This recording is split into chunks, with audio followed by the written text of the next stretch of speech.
Al velador que nadie escuchaba, lo buscaron cuando la universidad entera soñó con lo mismo la misma noche. Esta historia mezcla misterio, sueños compartidos, marginación laboral, memoria reprimida y una verdad que solo un hombre con insomnio fue capaz de descifrar. Parte 1. A nadie le importaba si Elías hablaba, o si solo murmuraba mientras encendía la linterna. Su presencia era tan común como el chirrido del portón viejo, o el zumbido intermitente de las lámparas del estacionamiento. Llevaba más de 20 años trabajando como velador nocturno en la Universidad Nacional de Humanidades. Pero si alguien le preguntaba desde cuándo, él solo respondía con un gesto. Como quien no quiere que lo despierten de un sueño demasiado largo. No era viejo, pero se movía como si lo fuera. Arrastrando los pies, como si la gravedad lo sujetara distinto. Dicen que llegó una noche de lluvia, cargando solo una cobija y un cuaderno. Y que cuando le ofrecieron trabajo como barrendero, preguntó si podía quedarse por las noches también. Los sueños no me dejan dormir, dijo. Y eso bastó para que le dieran una llave. La más vieja de todas. La que abría la puerta que nadie usaba. La del archivo subterráneo. El archivo estaba cerrado al público desde hacía años. Dicen que fue por humedad. Otros decían que por una plaga de ratones. Pero en realidad, nadie sabía por qué estaba cerrado. Ni por qué nunca lo demolían. Ni por qué Elías insistía en pasar cada madrugada allí, sentado frente a una lámpara rota, mirando hacia la nada. Los estudiantes lo veían como parte del paisaje. Inofensivo. Lejano. Invisible. Algunos le dejaban pan en una servilleta. Otros simplemente fingían no verlo. Hasta que todo cambió. Una mañana de jueves. Cuando, sin haberse comunicado entre sí, más de 30 estudiantes reportaron haber tenido el mismo sueño. Una mujer de cabello blanco, de pie en medio del archivo subterráneo. Sostenía un libro. Y decía una frase en voz baja. Una frase que, al despertar, todos recordaban palabra por palabra. Ya no queda tiempo. Díganle al que guarda las llaves. La psicóloga de la universidad, la doctora Sofía Barrios, fue la primera en notar el patrón. No era común que tantos alumnos hablaran espontáneamente del mismo sueño. Y mucho menos que recordaran la misma figura, el mismo espacio, la misma frase. Intentó buscar explicaciones lógicas, estrés académico, sugestión colectiva, drogas, redes sociales. Pero nada encajaba. Fue entonces cuando alguien le mencionó a Elías. Él guarda todas las llaves, dijo un alumno de segundo año. Hasta las que nadie usa. Sofía lo buscó esa misma noche. Lo encontró en el patio trasero, recargando la espalda contra un árbol. Mirando al cielo como si esperara que el cielo le respondiera algo. Elías, ¿puedo hablar contigo? Él no respondió. Solo asintió y se puso de pie. La linterna colgaba de su cinturón, apagada. Necesito preguntarte por un sueño. Uno que muchos estudiantes han tenido. Una mujer de cabello blanco. En el archivo subterráneo. ¿Sabes algo? Entonces Elías dijo su primera frase completa en meses. Ya despertaron, dijo.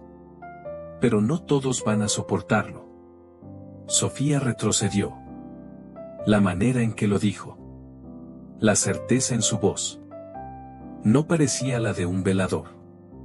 Parecía la de alguien que había estado esperando ese momento desde hacía mucho tiempo. ¿Qué significa eso? Preguntó ella. ¿Quién es esa mujer? Elías bajó la mirada. Sacó del bolsillo una hoja arrugada. Y se la entregó. Era una página arrancada de un libro. Una página escrita a mano. Con tinta azul. pero con palabras tachadas. Y al centro, una frase que Sofía nunca había visto, pero que sintió como si ya la conociera. El sueño compartido es el precio de una verdad enterrada. ¿Quién escribió esto?, susurró ella. Elías apuntó con la linterna hacia la oscuridad del edificio. Ella, dijo. La que nunca se fue. Esa noche, Sofía no pudo dormir. Soñó con la misma mujer. Con el mismo archivo. Pero esta vez, la mujer no sostenía un libro, sino una servilleta arrugada, con una dirección escrita a mano. La suya. Cuando despertó, la servilleta estaba en su mesa de noche, aunque estaba segura de no haberla visto antes. Y escrita en tinta negra. Una frase que cambiaría todo. Si quieres respuestas, no vayas sola. Parte 2. La dirección escrita en la servilleta no era solo una dirección. Era una advertencia. Sofía reconoció su propia letra, aunque jamás recordaba haber escrito aquello. La caligrafía temblorosa. El trazo rápido. Como si hubiera sido escrito a medianoche. Bajo presión. Como si su mano supiera algo que su conciencia todavía no. Pasó el día sin hablarlo con nadie. Ni con el rector. Ni con los alumnos. Ni siquiera con su colega en psiquiatría. Porque había algo en el silencio de Elías. Algo que le decía que este asunto no se arreglaba con informes. Ni con juntas. Ni con correo institucional. A las 11:47 de la noche. Regresó sola a la universidad. Pero antes de entrar al edificio, miró la frase en la servilleta una vez más. Si quieres respuestas, no vayas sola. Así que giró hacia el estacionamiento. Y marcó un número que no usaba desde hacía 3 años. Sofía. Necesito que vengas ahora mismo. Y no preguntes nada hasta que estemos adentro. ¿Estás bien? No lo sé. 15 minutos después. Una camioneta se detuvo frente al portón lateral. Y de ella bajó un hombre delgado. Con lentes empañados. Y una mochila negra colgando del hombro. Era Bruno. Antropólogo. Experto en simbología colonial. Y su ex esposo. Esto va a sonar extraño, le dijo Sofía mientras caminaban hacia el edificio. Pero la universidad está soñando. Y hay un hombre que parece saber por qué. Bruno no dijo nada. Solo la siguió. Como lo hacía antes. Como si el instinto le gritara que algo valía la pena desenterrar. Elías los esperaba en la puerta del archivo subterráneo. No había luz. Pero la linterna apuntaba directo hacia ellos. Como si hubiera calculado el minuto exacto en que llegarían. Sin saludar. Sin pestañear. Sacó del bolsillo una llave. Larga. Oxidada.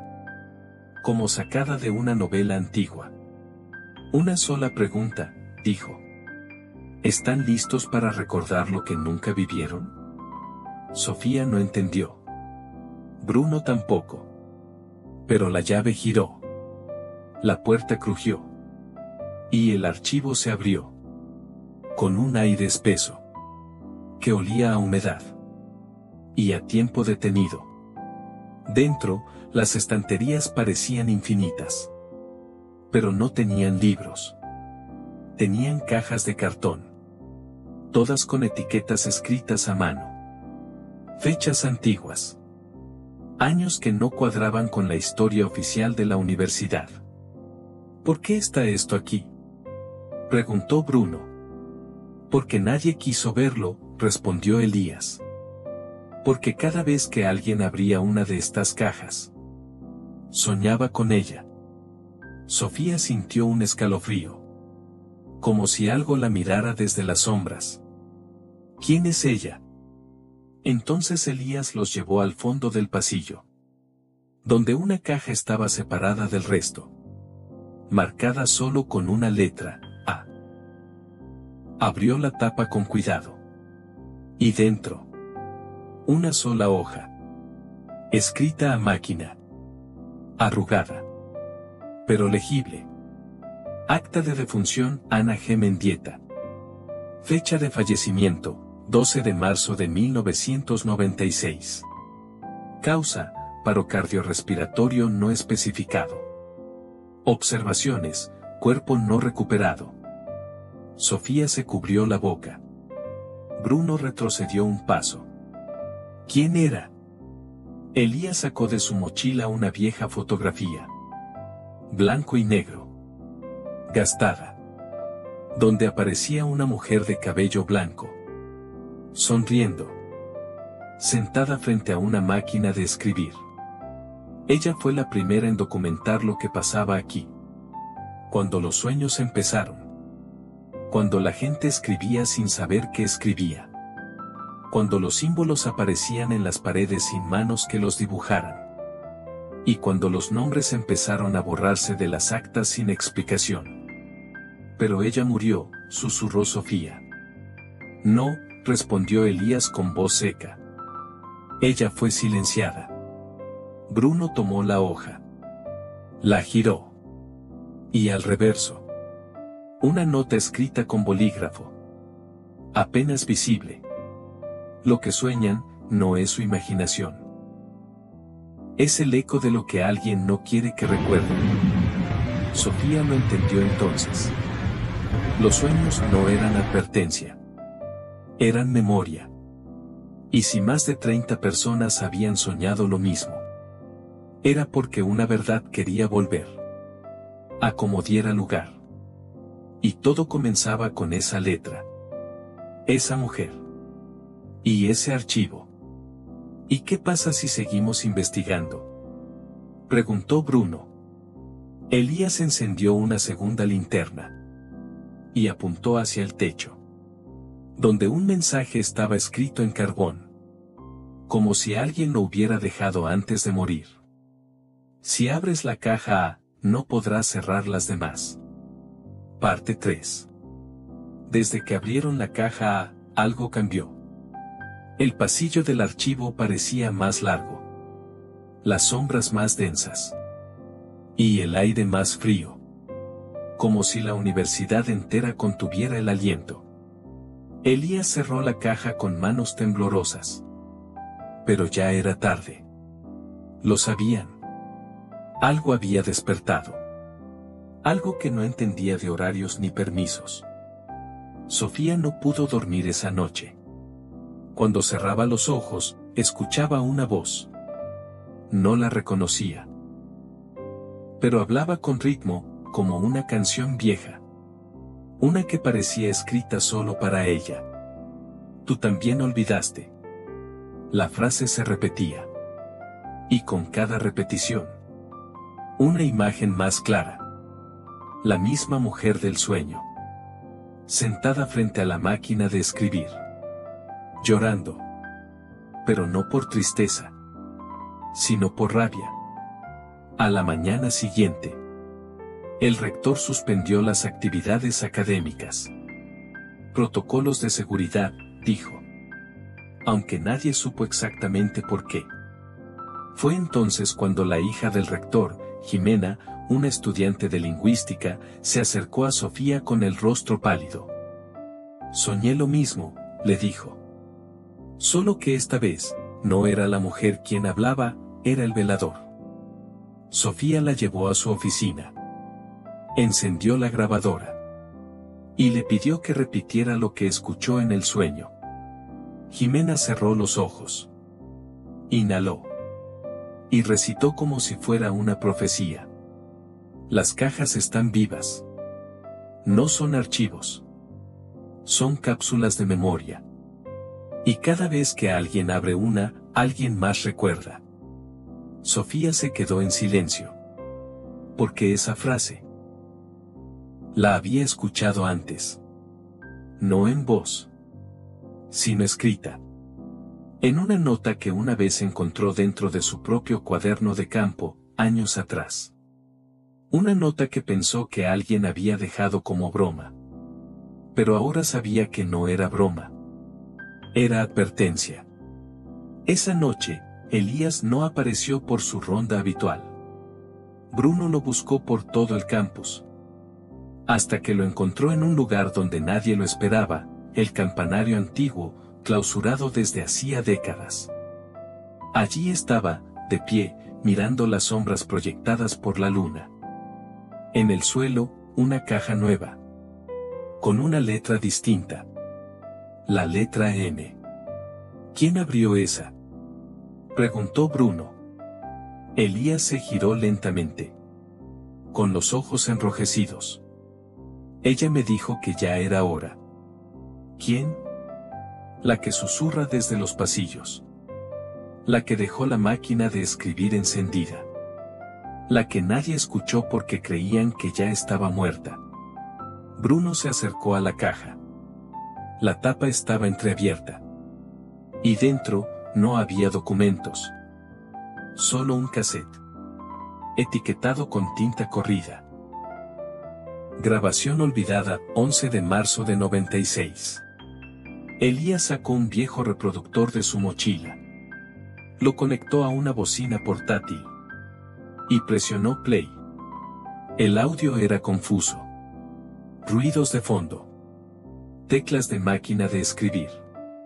Y una respiración acelerada. Y luego, una voz. Si alguien escucha esto, significa que fallé.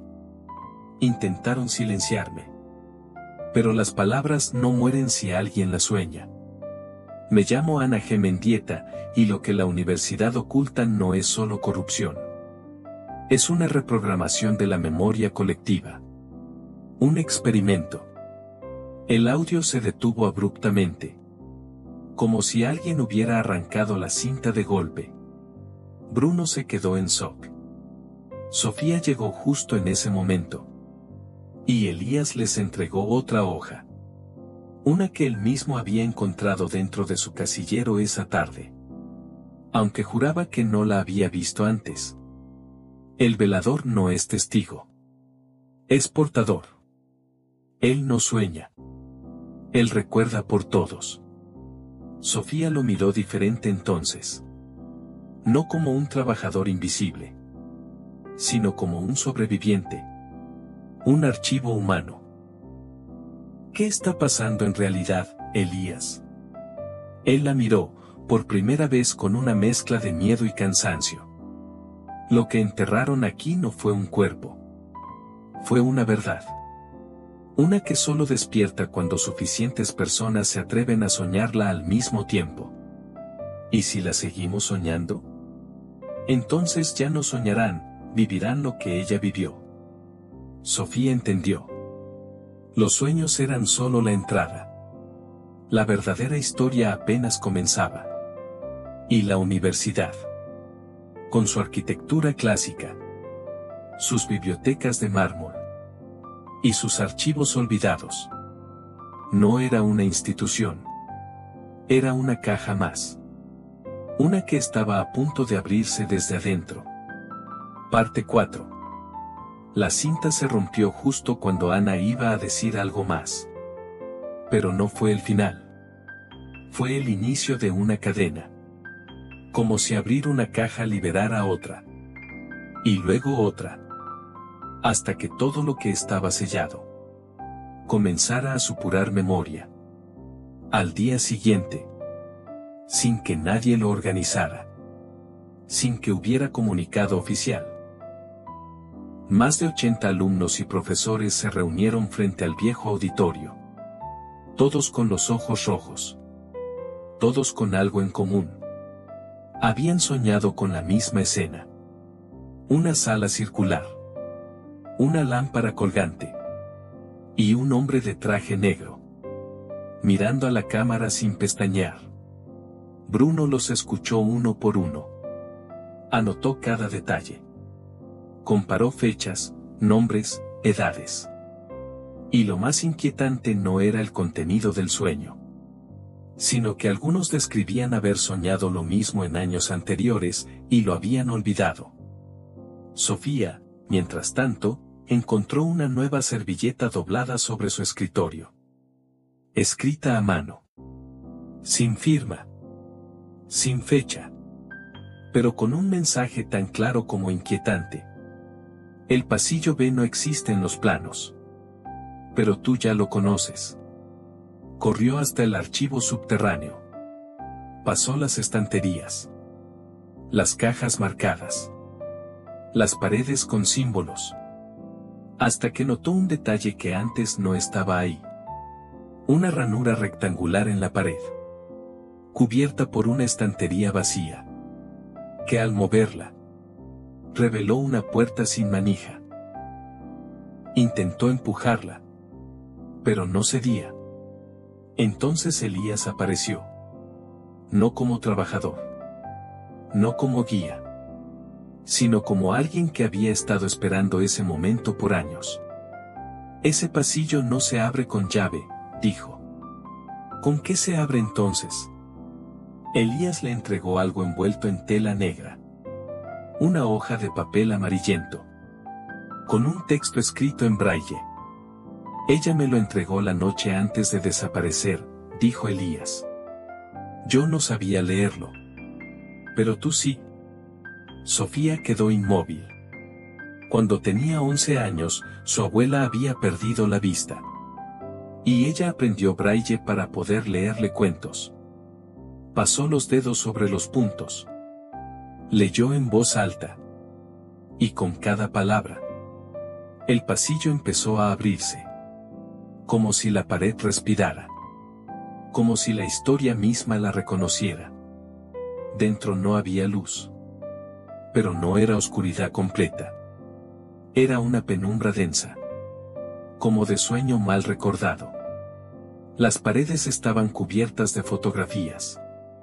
Rostros desconocidos. Algunos tachados. Otros duplicados. Y en el centro, una mesa. Con una carta sin firmar. Doblada con precisión quirúrgica. Como si llevara años esperando ser leída. Sofía la desdobló. Y comenzó a leer. Si llegaste hasta aquí, significa que Elías cumplió su parte. No le digas que escribí esto, no lo recordaría. Durante años, la universidad me usó como cronista. No para preservar la historia, sino para alterarla. Me pedían que cambiara fechas, omitiera nombres, ajustara relatos. A cambio, me ofrecían silencio y seguridad. Pero cuando empecé a soñar lo que no viví, supe que había otros que también recordaban. Y entendí que no éramos locos.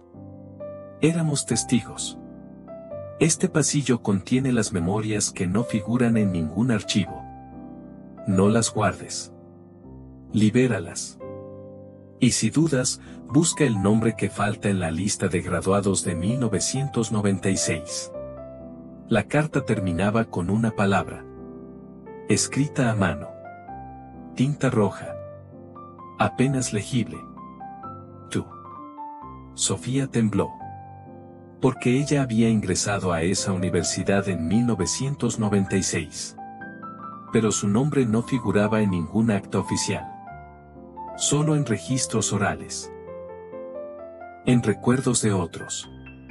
Como si hubiera sido estudiante. Sin haberlo sido nunca. Salió del pasillo con la carta en la mano. Buscó a Bruno. Le contó todo. Y él solo dijo una cosa. Si tú no estás registrada, y aún así trabajas aquí, es porque alguien decidió que tenías que quedarte. Aunque no debías existir. Esa noche, la universidad entera soñó lo mismo otra vez. Pero no con la mujer. Ni con el hombre de traje. Sino con Elías. De pie. En medio del auditorio. Gritando algo que no se podía oír. Como si el sueño censurara su voz. Al despertar, los que soñaron tenían la misma frase escrita en los espejos de sus baños, en lápiz labial, en vapor, en marcador. La misma. No todos los recuerdos son tuyos, pero todos te pertenecen. Y al día siguiente, Elías desapareció. Sin renuncia. Sin despedida. Sin huella digital. Solo dejó su linterna encendida y apuntando hacia una puerta cerrada que nunca antes había estado ahí. Parte 5. La universidad ya no dormía. Aunque era de noche. Aunque no había clases. Aunque nadie hablaba de ello en público. Las luces seguían encendidas. Los estudiantes se reunían en pasillos. Las profesoras escribían notas compulsivas. Y los sueños parecían más reales que la vigilia. Bruno fue quien abrió la puerta.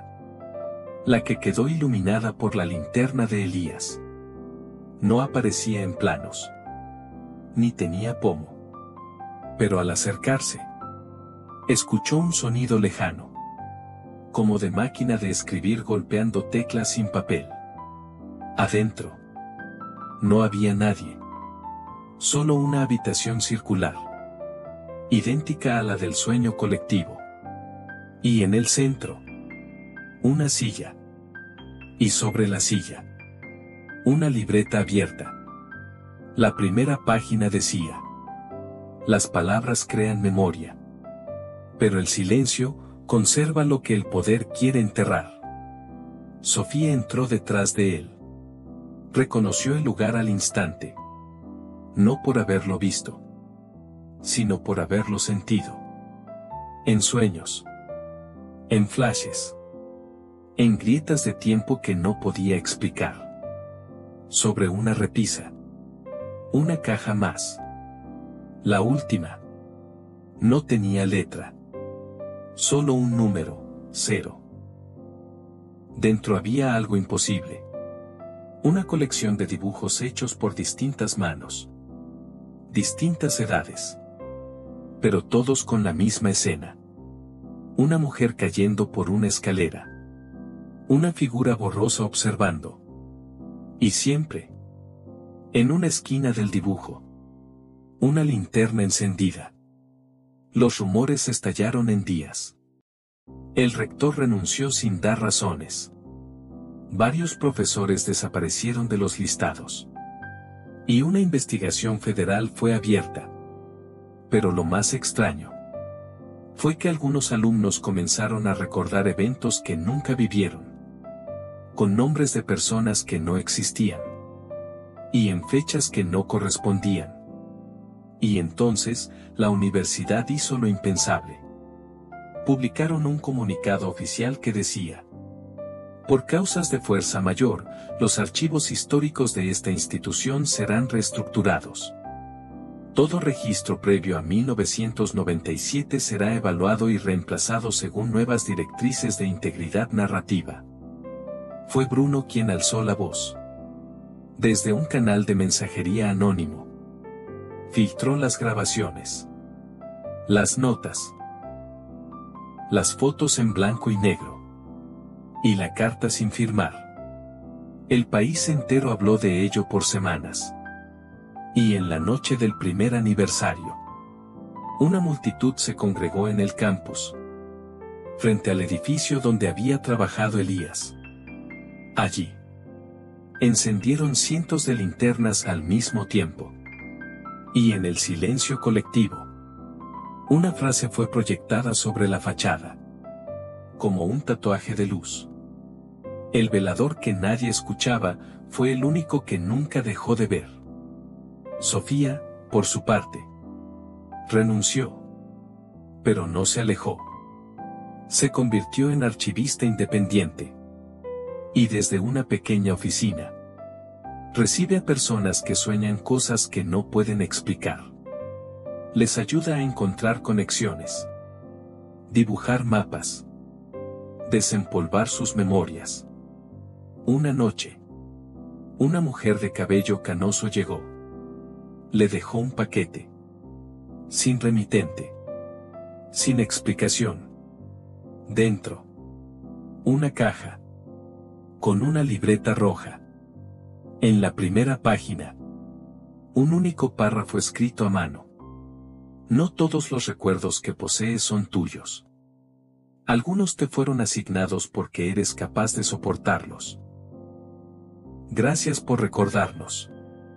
Y en la contraportada, pegada con cinta vieja, una foto, borrosa, de un hombre de espaldas, limpiando un pasillo, linterna en mano, con un círculo rojo dibujado alrededor de él. Sofía miró la imagen por largos minutos, hasta que entendió. Elías no desapareció. Solo regresó a donde siempre había estado. Al fondo de las cosas. Donde habita la memoria que nadie quiere mirar. Pero todos necesitan soñar. Porque en cada historia olvidada, hay alguien como él. Que barre, escucha. Y recuerda. Cuando todos los demás ya no quieren hacerlo. Y ahora. No estaba solo. Ahora. El mundo empezaba a recordar. Fin.